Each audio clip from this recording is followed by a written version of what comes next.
Bon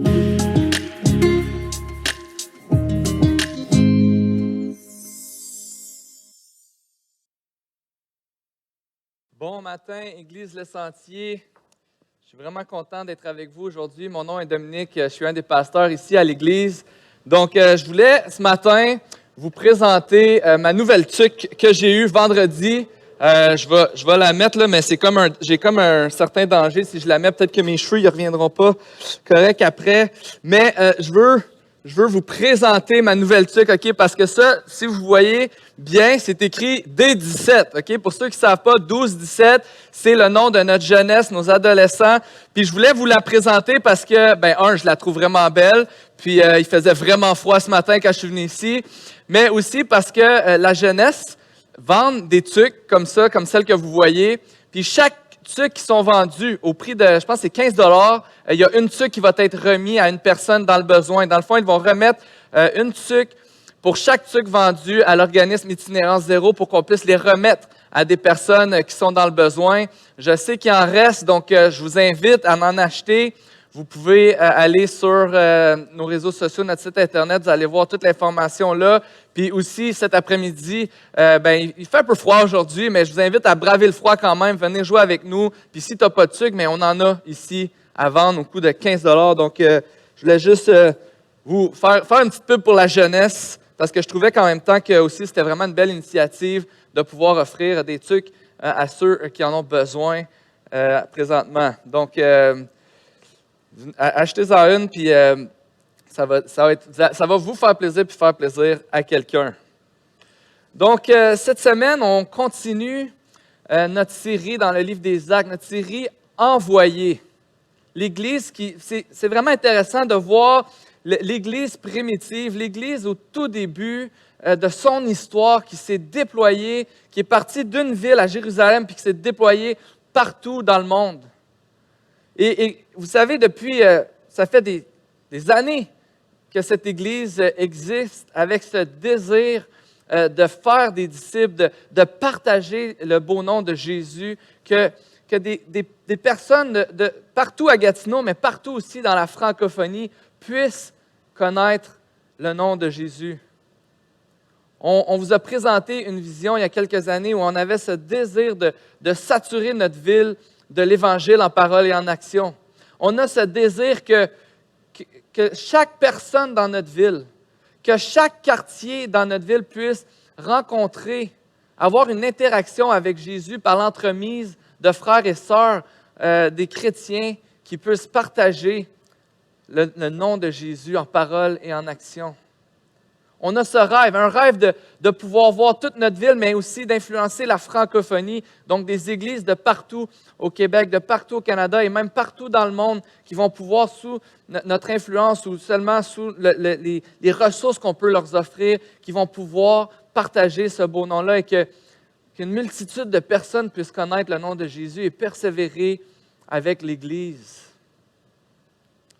Et c'est un rêve qu'on a et parfois, peut-être que tu as l'impression, comme chrétien, que tu rames un peu à contre-courant, que tu as ce rêve de partager l'Évangile, de vivre la foi chrétienne.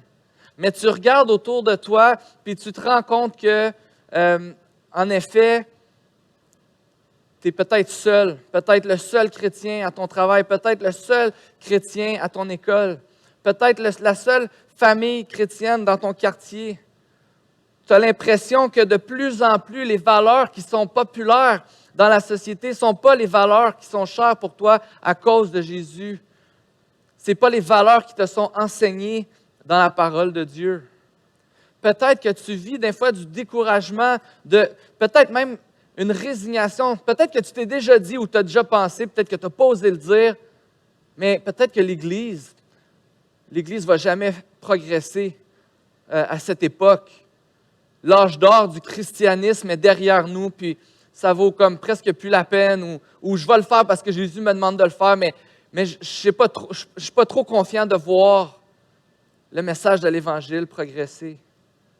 Si on regarde l'histoire du christianisme au Québec, quelle image ont les Québécois du christianisme? Et en fait, l'image que les Québécois ont du christianisme, c'est que c'est une religion qui est en train de mourir. Les églises se vident, on vend les bâtiments pour faire d'autres choses avec. Il y a un vieux bâtiment d'église à Hull où on peut aller faire de l'escalade. Il y a des bâtiments qui sont maintenant des résidences de personnes âgées. De moins en moins, l'Église est considérée. De moins en moins, l'Église est prise au sérieux. Et peut-être même que de plus en plus, on va vivre, et peut-être que déjà, les chrétiens vont vivre de l'hostilité, de l'opposition à cause de leur foi. On voit des lois qui sont votées dans les gouvernements qui vont à l'encontre des valeurs chrétiennes. On voit, j'ai entendu dernièrement qu'à cause de certains enseignements de la Bible, il y en a qui aimeraient que la Bible soit vue comme une littérature haineuse. Donc, comment vivre avec un rêve de saturer notre ville de l'Évangile, de continuer à propager le message de l'Évangile, de présenter la personne de Jésus au monde entier, mais de vivre dans cette réalité-là où l'Église semble de plus en plus en marge de la société plutôt que comme si la société tournait autour de l'Église. On le sait très bien que sont terminés les jours où le dimanche, on se lève tous collectivement pour aller à l'Église. Mais c'est vraiment encourageant de voir et intéressant de voir comment l'Église primitive, l'Église dans l'histoire, a réagi face à l'opposition, à la persécution. Comment est-ce que l'Église réagit face à une société qui n'est pas trop intéressée à la foi chrétienne et au message de l'Évangile? Qu'est-ce qu'elle a fait? Comment elle a agi? Vers où se tourner dans ces moments de difficulté? Les chrétiens de l'histoire nous enseignent une leçon. Parce que l'Église n'a pas toujours été la religion ou la croyance au centre d'une société comme elle l'a été pendant plusieurs centaines d'années à un moment donné. Mais l'Église a été et même a débuté en étant vraiment en marge de la société. Et j'aimerais qu'on puisse regarder ensemble ce matin comment est-ce que les chrétiens, les premiers chrétiens ont réagi face à toute cette persécution, à toute cette opposition venant de l'extérieur de l'Église. Donc, on va lire ensemble dans Acte 12. On va lire un passage dans Acte 12, mais juste avant d'aller dans Acte 12, j'aimerais ça qu'on prenne un temps pour prier. Seigneur Jésus, tu es avec nous ce matin. Moi, ma prière, Seigneur, pour nous ce matin, c'est que tu puisses alimenter notre désir, notre rêve, que le monde entier puisse te connaître. Un jour, tout genou va fléchir devant toi, Seigneur. Si on croit dans tes promesses, on sait qu'il y a un jour qui va être meilleur, un jour où les gens de toute nation, de partout dans le monde vont savoir qui tu es. Et on te prie, Seigneur, que tu puisses alimenter ce rêve en nous de te faire connaître aujourd'hui, de continuer, de persévérer à vivre selon tes enseignements et qu'on puisse avoir un impact autour de nous malgré l'opposition et l'indifférence que peut apporter notre foi, Seigneur. Je te prie ce matin qu'on puisse être encouragé si quelqu'un a besoin d'encouragement, qu'on puisse avoir du courage si quelqu'un a besoin du courage, Seigneur, et que tu puisses même nous donner une vision positive de la vie qu'on vit aujourd'hui à cause de toutes tes promesses pour nous. Et c'est ma prière pour l'Église de Sentier ce matin. C'est dans ton nom que je te prie, Jésus. Amen. Donc, on va débuter l'histoire dans Acte 12. Et donc, je vais commencer au verset 1. À cette époque-là, le roi Hérode se mit à maltraiter des membres de l'Église et il fit mourir par l'épée Jacques, le frère de Jean. Quand il vit que cela plaisait aux Juifs, il fit encore arrêter Pierre. C'était pendant la fête des pains sans levain. Après l'avoir fait arrêter et jeter en prison, il le mit sous la garde de 4 escouades de 4 soldats chacun. Il avait l'intention de le faire comparaître devant le peuple après la Pâque. Pierre était donc gardé dans la prison et l'Église adressait d'ardentes prières à Dieu pour lui. La nuit qui précédait le jour où Hérode allait le faire comparaître, Pierre, attaché avec 2 chaînes, dormait entre 2 soldats, des sentinelles postés devant la porte gardaient la prison. Donc, on va juste s'arrêter ici pour un instant, puis on va continuer la lecture après. Parce que c'est important de voir que ici, l'Église se retrouve vraiment dans une mauvaise position. On le sait que depuis quelques chapitres maintenant dans le livre des Actes, l'Église a connu la persécution. On a eu Étienne, le premier martyr, il y a eu les apôtres qui se sont fait arrêter par le conseil des grands prêtres juifs. On voit que de plus en plus, il y a de l'hostilité face à l'Église. Mais maintenant, ici, il s'agit de celui qui est en charge, celui qui a l'autorité de cette région, celui qui a la charge de gouverner et qui a le droit d'accuser les criminels et de donner des sentences. C'est lui qui est en place par le gouvernement romain pour juger et diriger le peuple. Hérode, le roi Hérode. Le roi Hérode, c'est le petit-fils d'Hérode le Grand, celui qui était roi à l'époque où Jésus est né, qui a fait tuer tous les bébés à une certaine époque par crainte qu'un roi venait de naître en Israël. Le roi Hérode, ce roi Hérode ici, dans Acte 12, on apprend qu'il a une bonne relation avec les Juifs.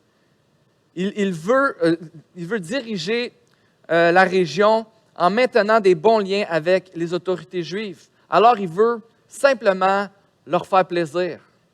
Et on voit ici que l'apôtre Jacques est le premier apôtre qui va mourir pour sa foi. Donc, imaginez les frères et sœurs de l'Église qui sont consternés par la mort d'un des leurs, qui est certainement qui est seulement mort parce qu'il était un chrétien. Et ici, une fois que Hérode voit que, hey, les Juifs aiment ça, mais je vais leur en donner d'autres. On va continuer. Qu'est-ce que je vais faire? Il va faire arrêter Pierre pour le faire mourir aussi. L'Église se retrouve vraiment dans une situation d'injustice où le gouvernement qui est en place à ce moment-là décide simplement pour plaire aux Juifs de faire du mal à l'Église, d'arrêter l'Église. L'Église se trouve vraiment dans une situation d'injustice, de persécution, d'hostilité. Est-ce que c'est la fin de l'Église? Est-ce que les chrétiens vont arrêter de partager la foi, vont arrêter de se réunir par crainte de se faire arrêter? Est-ce qu'ils vont arrêter de partager l'Évangile? Est-ce que la mission que Dieu leur donne est terminée? Qu'est-ce qui va se passer? Que va-t-il se passer? Une question qu'il faut vraiment se poser dans ces moments, dans les moments difficiles de nos vies, dans les moments de détresse où toute situation semble perdue. Une question qui est vraiment, on se la pose peut-être de façon intentionnelle ou juste de façon naturelle, mais qui est au contrôle? Qui contrôle vraiment la situation présentement? Laissez-moi vous dire que si l'Église était convaincue que le roi Hérode, à ce moment-là, était plus fort que Dieu, que Jésus qui était leur roi, ils se seraient dispersés, on aurait pu entendre parler d'eux et on ne serait pas ici aujourd'hui. Parce que si ils avaient cru qu'Hérode était en contrôle, s'ils avaient cru qu'Hérode était en contrôle, ils se seraient dispersés. Mais non, l'Église, dans ces moments difficiles, dans ces moments d'injustice, se retourne vers Dieu. Et on voit ici que l'Église va adresser d'ardentes prières pour Pierre. Est-ce qu'elle priait pour que Dieu délivre Pierre? Est-ce qu'elle priait pour que Dieu donne du courage à Pierre de partager l'Évangile jusqu'à sa mort? Est-ce que l'Église partageait seulement priait seulement pour que Pierre puisse être courageux dans ces moments ou avoir de la paix dans ces moments difficiles. On ne sait pas exactement la nature de la prière, mais on sait que l'Église s'est retournée vers Dieu, même dans ces moments extrêmement difficiles.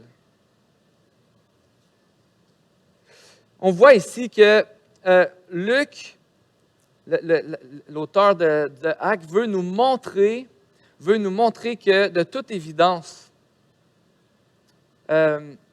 sans intervention divine, la situation est perdue pour Pierre. Pierre ne va pas s'en sortir de cette situation-là. Alors, quand tu es convaincu qu'une tragédie s'en vient ou qu'une injustice va arriver ou que tu es en plein dedans, là, la tempête de la souffrance et des difficultés de la vie, bien souvent, on peut et on va demander à Dieu d'intervenir. Et on va demander à Dieu d'intervenir positivement en notre faveur. Mais on le sait par expérience, et même la parole nous le montre juste ici avec Jacques qui, juste auparavant, est mort. Que Dieu ne va pas toujours répondre selon le désir qui est une fin positive au moment présent pour nous. Mais l'Église, elle est là, puis sachant tout ça, sachant que ça ne va vraiment pas bien, elle adresse d'ardentes prières parce qu'elle croit que Dieu est au contrôle. Est-ce qu'on vit toujours dans un monde qui n'est pas favorable à l'Évangile? Est-ce que c'est comme ça que tu te sens présentement? Comme on a vu dans l'introduction, il y a aujourd'hui des décisions politiques qui vont contre les enseignements bibliques.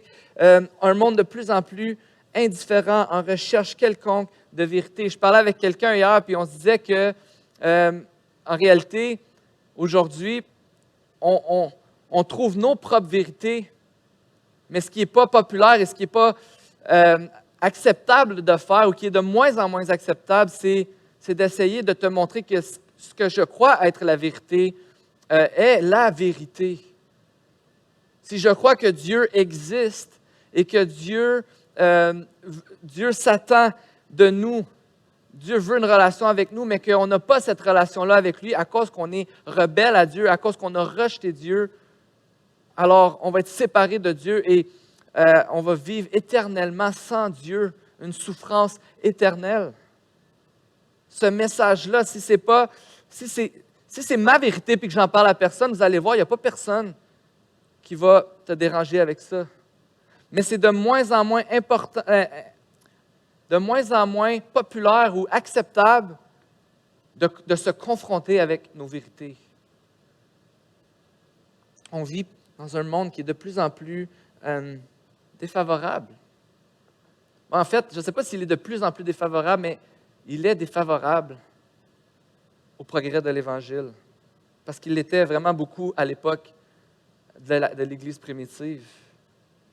Et je suis conscient que ce matin, quand on parle de persécution, d'hostilité, d'indifférence, d'opposition à l'Évangile, je suis conscient que chacun d'entre nous, on n'a pas la même perception de la persécution que l'Église peut-être vit présentement ou de l'opposition que l'Église peut vivre présentement. Je sais que chacun d'entre nous, on n'a pas la même perception.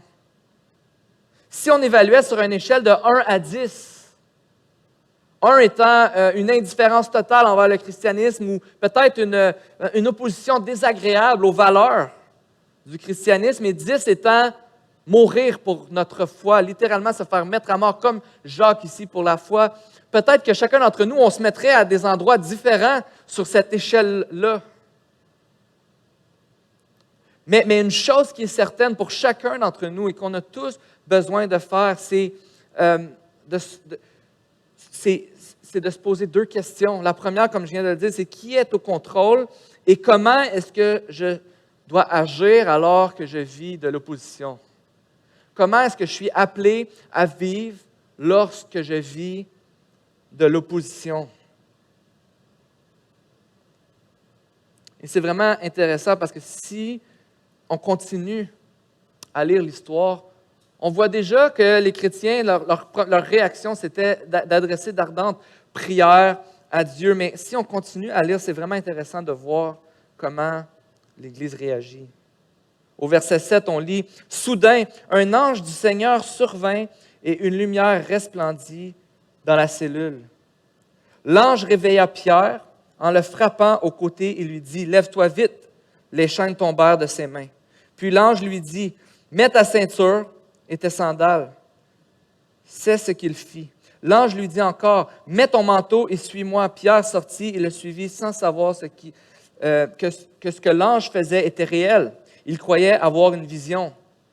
Ils passèrent la première garde, puis la seconde, et ils arrivèrent à la porte de fer qui mène à la ville. La porte s'ouvrit d'elle-même devant eux. Ils sortirent et s'avancèrent dans une rue. Aussitôt, l'ange quitta Pierre. Revenu à lui-même, Pierre dit « Maintenant, je sais vraiment que le Seigneur a envoyé son ange et qu'il m'a délivré du pouvoir d'Hérode et de tout ce que le peuple juif attendait. » Ce que Luc veut nous enseigner, c'est, pour répondre à la première question, c'est toujours Dieu qui est au contrôle. On peut se poser la question si on vit dans un monde qui est favorable ou non au progrès de l'Évangile. Mais peu importe la réponse à cette question-là, ce qui est vraiment important de savoir, c'est que Jésus est favorable au progrès de l'Évangile. Jésus ici va choisir miraculeusement de sauver Pierre. Je vous rappelle, il y avait 4 gardes de 4 soldats. Pierre était attaché à 2 d'entre eux par des chaînes. Les 2 autres soldats surveillaient la porte. La porte, elle, était en fer. Luc voulait vraiment qu'on comprenne que les carottes étaient cuites pour Pierre. Mais soudainement, Jésus a choisi d'intervenir. Jésus délivre facilement Pierre du pouvoir d'Hérode pour démontrer que lui-même est plus puissant que n'importe quel dirigeant. Qu'il est au contrôle et qu'il va continuer à faire avancer, à faire progresser l'Évangile. Jésus détient le pouvoir et le contrôle sur nos vies et sur le progrès de l'Évangile. On le voit à maintes reprises dans le livre des Actes jusqu'à maintenant. Dans Actes 1, 41 à 47, alors que Pierre vient de faire son discours à la Pentecôte, il va dire « Ce Jésus que vous avez crucifié ». Il va parler aux Juifs de ce Jésus que vous avez crucifié. Pierre va mettre au défi les Juifs. Vous êtes coupables, vous êtes responsables d'avoir tué Jésus. Mais moi, j'ai une nouvelle pour vous, Jésus est vivant. Ce jour-là, 3000 personnes sont venues à l'Évangile. Dans Actes 6, 7, la parole se propageait. Le nombre de disciples augmente après une dispute interne dans l'Église qui aurait pu causer une grosse division. L'Église s'est mise ensemble, ils ont réglé le problème et le livre nous rappelle, nous montre qu'est-ce qui s'est passé après une dispute interne, non pas une division, mais l'Église a continué à grandir, l'Évangile a continué à se propager. Dans Actes 9, 31, après la persécution et la dispersion de l'Église qui va se disperser, qui va sortir de Jérusalem pour se disperser, on peut lire que l'Église est en paix dans la Judée, la Galilée et la Samarie. L'Église continue de grandir. Et ici, encore une fois, la persécution vient directement des décideurs, des chefs, de celui qui avait l'autorité sur le peuple à ce moment-là. Et ce qu'on apprend à la fin du chapitre 12, verset 24, quant à la parole de Dieu, elle se propageait de plus en plus. Est-ce que vous voyez, Église Le Sentier, que ce que la parole de Dieu veut nous enseigner ici, c'est que Jésus est au contrôle. Jésus va accomplir ses promesses et que si Jésus a le plan de faire connaître son nom aux nations, de faire connaître son nom partout dans le monde et de faire progresser l'Évangile, l'Évangile va progresser. Malgré les circonstances, malgré la difficulté, malgré l'opposition. C'est pas le temps c'est pas le temps de se laisser déranger par ces choses-là parce que notre Sauveur Jésus est encore au contrôle de nos vies, du monde et du progrès de l'Évangile. Je vous ai parlé de ça dernièrement, mais cette parole me revient souvent en tête dans les dernières semaines. Quand un de mes enfants me demande, c'est quand va finir la pandémie, papa? Pourquoi Dieu n'arrête pas ça? Si Dieu était si puissant, il n'y en aurait même pas de pandémie, il n'y en aurait pas de maladie, ça ne serait pas grave, il n'y aurait pas de problème. C'est un de mes enfants qui me témoignait un peu sa colère, puis son désarroi, puis son découragement, puis qui remettait en question la bonté de Dieu dans une situation comme ça, puis même la puissance de Dieu. Mais chacun d'entre nous, et peu importe, en ce moment, je parle à toi qui peut-être qui ne croit pas en Jésus, qui n'a pas mis ta foi en Jésus, ce qui est vrai pour chacun d'entre nous, on est égal. On se pose toujours la question, qui est au contrôle de ma vie? Qu'est-ce qui va me donner le plus de chances de réussir? Qu'est-ce qui va me donner le plus de chances d'avoir de la paix, d'avoir de la joie, d'avoir de l'amour, d'avoir de l'accomplissement? On se pose ces questions-là. Qui est-ce qui va gagner à la fin? Parce qu'on veut se ranger du côté des gagnants, du gagnant. Et j'ai vraiment la certitude qu'on va passer toute notre vie à chercher une réponse à cette question. En ce moment, ça peut être la pandémie. On peut trouver plein de réponses puis de questionnements par rapport à cette situation qu'on vit. On peut la raisonner de toutes sortes de manières. Mais une chose qui est certaine, c'est que je sais que mon Dieu a dit qu'un jour, il n'y aurait plus de maladie. Un jour, il n'y aurait plus d'injustice. Un jour, il n'y aura plus de détresse. Alors, quand mon fils m'a demandé, est-ce que Jésus est assez fort pour arrêter la pandémie? J'ai dit, mais c'est le seul qui a promis qu'il n'y en aurait plus de pandémie. En qui je crois vraiment, en qui je choisis de mettre ma confiance, parce que je crois que c'est lui qui est au contrôle. Le quand, je ne le sais pas. Pourquoi c'est comme ça, je ne le sais pas. Mais je sais que Jésus est au contrôle et qu'un jour, il n'y en aura plus parce qu'il l'a dit, parce qu'il nous l'a annoncé. Vous savez, ce n'est pas nos circonstances qui dictent la destination de nos vies. C'est Jésus. C'est Jésus. Il y a un passage dans Matthieu 10 qui dit au verset 28, « Ne redoutez pas ceux qui tuent le corps, mais qui ne peuvent pas tuer l'âme. Redoutez plutôt celui qui peut faire périr l'âme et le corps en enfer. » Dieu est au contrôle de nos vies. Dieu veut être réconcilié avec nous. Il a envoyé son Fils mourir sur la croix pour que les péchés du monde puissent être pardonnés et qu'on puisse avoir la paix avec lui, encore une fois, pour qu'on puisse vivre avec lui, vivre dans la joie, vivre dans l'espérance, d'avoir de l'espoir d'un jour meilleur, que le meilleur est à venir. Et si tu es un enfant de Dieu, si tu es membre de l'Église, tu le sais qu'un jour ça va être meilleur. Tu sais que Dieu t'appelle à persévérer parce qu'un jour, tu vas vivre avec lui pour toujours et dans la joie. Oui, on peut être découragé face à l'indifférence que le monde a face à la foi. On peut être inquiet du rejet des valeurs chrétiennes dans la société. On peut craindre de perdre la liberté de nous exprimer en tant que chrétiens. Mais ne perdons pas l'assurance et l'espoir que Jésus est au contrôle, il sait ce qui se passe et un jour, il n'y aura plus aucun questionnement par rapport à ses inquiétudes.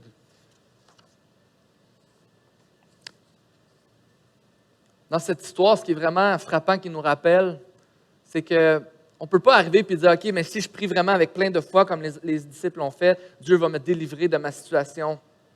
Je suis pas mal certain que l'Église a adressé d'ardentes prières pour Jacques aussi. Les mêmes chrétiens ont eu les mêmes prières probablement pour Jacques aussi. Et ce qui est vraiment intéressant, c'est que Pierre, et ça je ne vais pas le lire, mais vous pouvez lire le reste du chapitre 12, Pierre, une fois qu'il réalise que hey, je n'étais pas en train de rêver, là, je suis dans la rue, je ne suis plus attaché à des soldats, j'ai été délivré miraculeusement, c'est Jésus qui a fait ça. Tout de suite, il est allé voir les disciples qui priaient pour lui. Et là, il va cogner à la porte, puis il y a quelqu'un qui va venir voir, puis elle va être comme hey, c'est Pierre. Puis là, elle va comme le laisser là, puis elle va aller le dire aux autres. « Hey, Pierre, il est là! » Puis là, personne ne la croit. C'est comme, il essaie de raisonner, bien, si ce n'est pas lui, c'est peut-être un esprit de Pierre. Puis le passage ne nous dit pas clairement si les gens pensaient qu'il était déjà mort, mais il était vraiment dans l'incapacité de croire que Pierre était délivré de prison, par exemple. Mais les gens adressaient d'ardentes prières. Malgré ça, ils gardaient la foi en Dieu. Et puis, Pierre est allé, finalement, ils lui ont ouvert la porte, tout le monde était content. Et Pierre va dire, allez raconter ce qui s'est passé aux frères et aux sœurs qui sont ailleurs.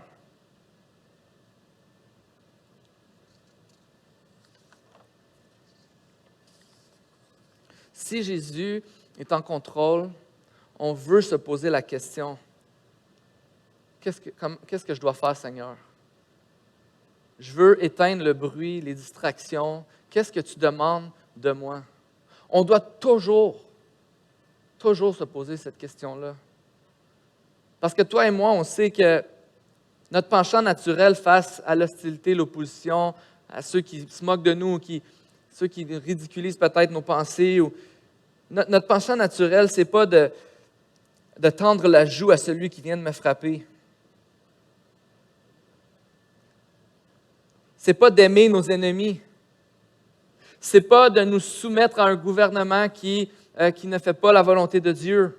Ce n'est pas notre penchant naturel, mais c'est pourtant toutes des choses qui sont dites dans la parole que Dieu nous demande. On a constamment besoin de nous tourner vers Dieu et de lui demander comment est-ce qu'il veut qu'on agisse pour continuer à vivre comme il veut qu'on vive. C'est pour ça qu'on a besoin de l'Église, on a besoin de Dieu, on a besoin de nous tourner vers Dieu pour persévérer.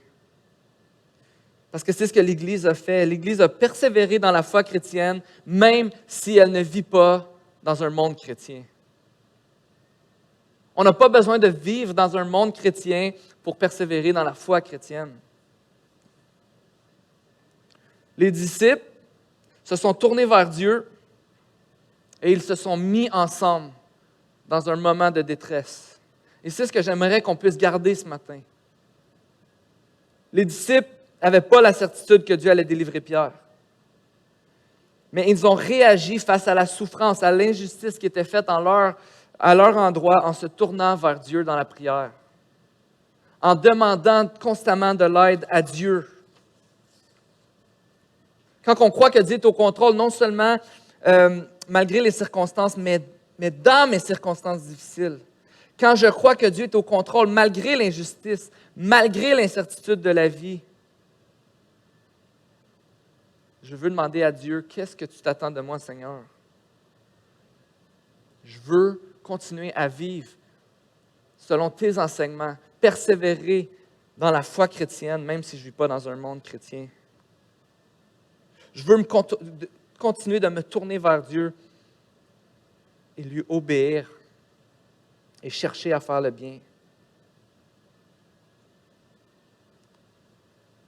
La souffrance que les chrétiens vivent dans ce passage et que les chrétiens vivent à toute époque depuis ce temps-là démontre notre foi, démontre notre foi qu'on a en Dieu, démontre à quel point on croit que Dieu est au contrôle.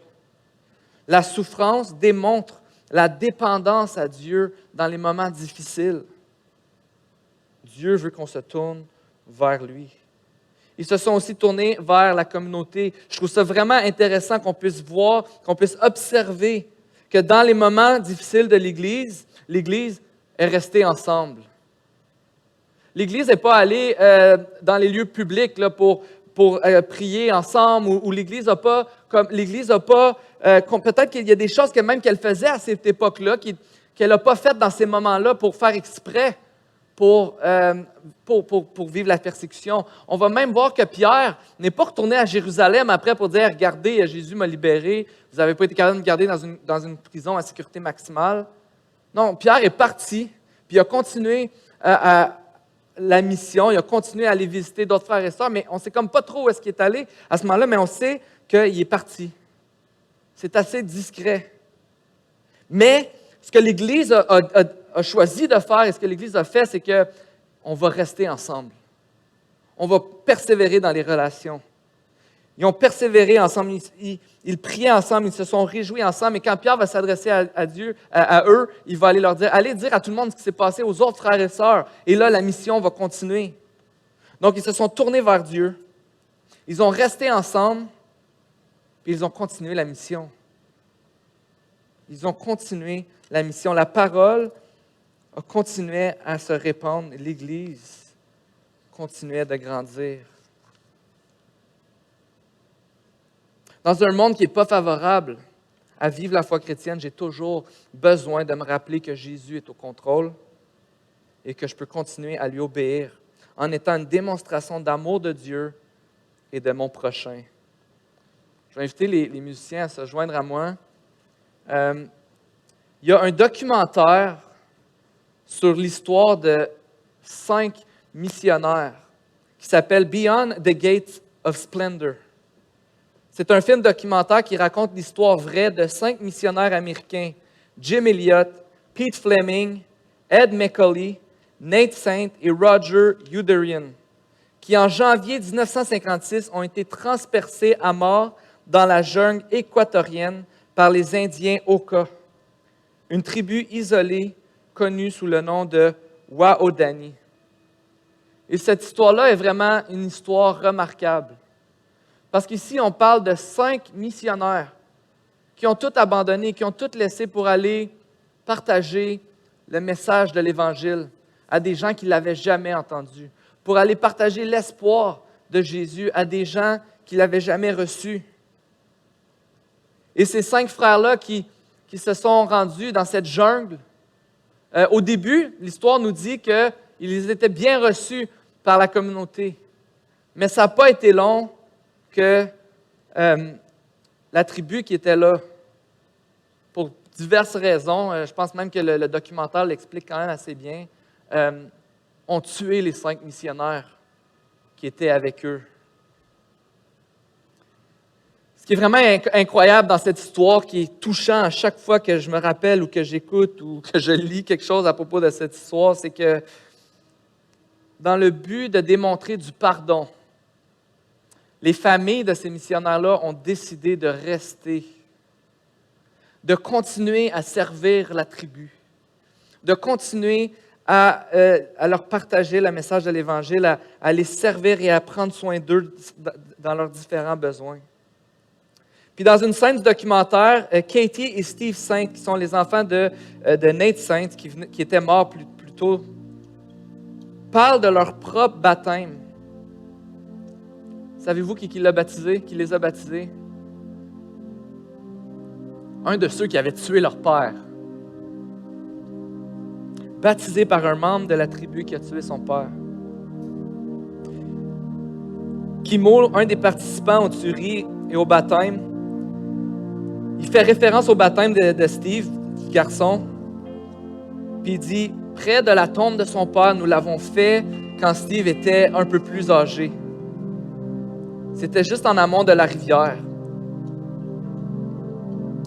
Katie, une des filles qui s'est fait baptiser, dit « J'étais dans l'eau, où le corps de mon père avait été jeté. Et à côté de moi se trouvaient les 2 hommes qui, dans leur jeunesse, avaient tué papa. Et tout ce que je savais, c'est que j'aimais vraiment ces 2 gars-là. » J'aimerais ça prier pour nous, Église Le Sentier, pour que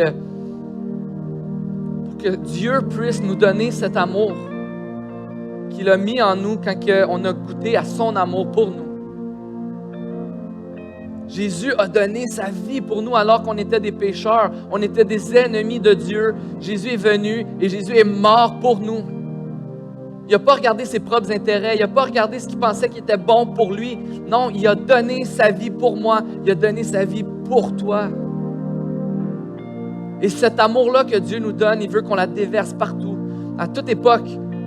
Peu importe si on vit dans un monde qui est favorable ou non à l'Évangile.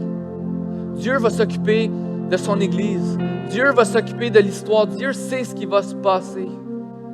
Mais Dieu nous demande de continuer à aimer, de continuer à pardonner, de continuer à agir avec respect et considération pour notre prochain, de continuer à frapper à la porte de nos ennemis pour leur démontrer de l'amour, de ne pas abandonner.